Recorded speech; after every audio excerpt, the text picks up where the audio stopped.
Hi guys, Chelsea here from Making Manzanita, and today we're going to transform this wall with vertical shiplap. Let's jump in.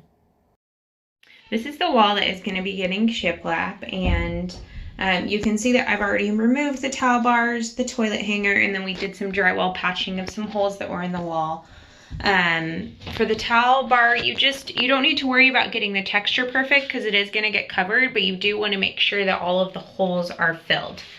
So again, the wall that you are installing the shiplap on needs to be clean and flat. All holes need to be patched. You can fill them with spackle and then sand them smooth. And then you're gonna also want to prime and paint the wall. So we used primer because we were doing a lot of patching, and then we painted it white because our shiplap is gonna be white. And then we have green above, and that's just another color we were using in this bathroom as a contrast. All right, so this is how the shiplap wall is starting. The only thing we've done so far is we've ripped down a large sheet of 1/4 inch plywood, 1/4 inch thick, and we've ripped it down into 6-inch pieces. So these are 6 inches wide. And now I'm going to cut them to the correct length or the height.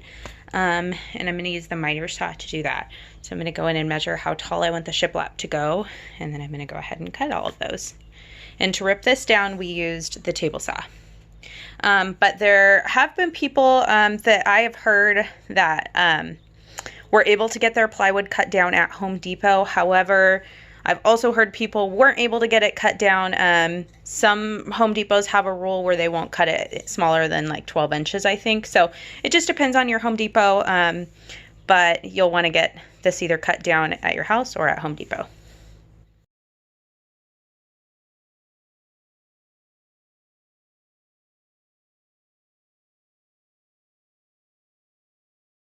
All right, all done.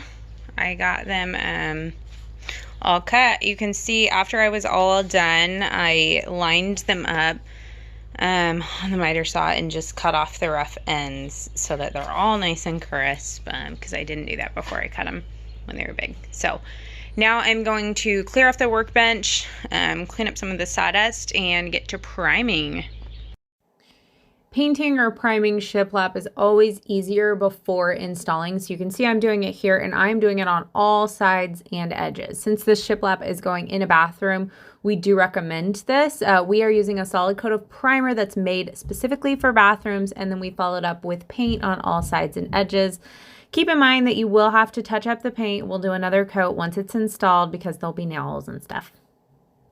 Next, I brought everything inside and started installing. So I started at one corner and I worked my way across the wall. To apply it, I used construction adhesive both on the wall and the shiplap slat. And then press it really hard into place. Make sure that first piece is nice and level, and then you can nail it or staple it into place. We decided to go with staples on this one instead of nails. That's just because we were attaching the shiplap to a wall where we knew there were some water pipes, and we didn't want to risk hitting one, and with the staples we could just go a little shorter.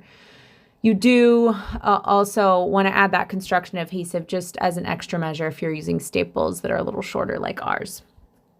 So as we're installing it, you can see here that I am moving something around as a spacer, and that is actually a nickel. So a nickel is a perfect spacer when you're installing shiplap like this. You just can slide it around up and down and use it as a guide when you're nailing or stapling the shiplap into place. Now, when you get to the other corner, you'll see that I don't end up installing it right away. That's because I needed to rip it down to size to make it fit just perfectly. It was just a little too wide, so I made my marks, and then we cut that down to size with the table saw. So I am working on the shiplap again. I got my last piece put in. I got the trim piece put on.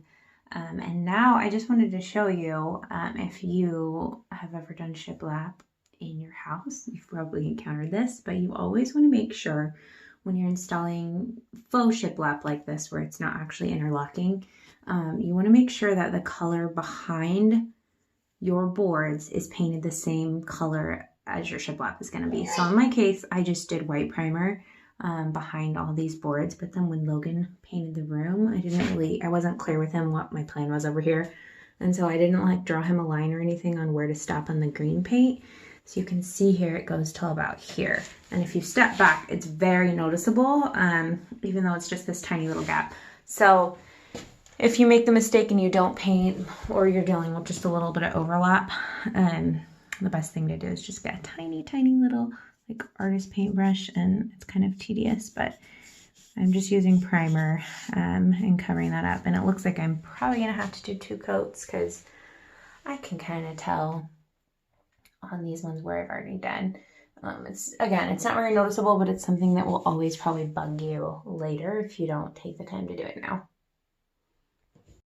So after I was done with that very tedious work, I filled all the nail holes with spackle, sanded everything down. Then I gave it a good coat of primer once that was all finished, and then I painted it. And then at the very bottom, we added some caulking, and that finished it off. And this is how it turned out. We absolutely love the shiplap wall.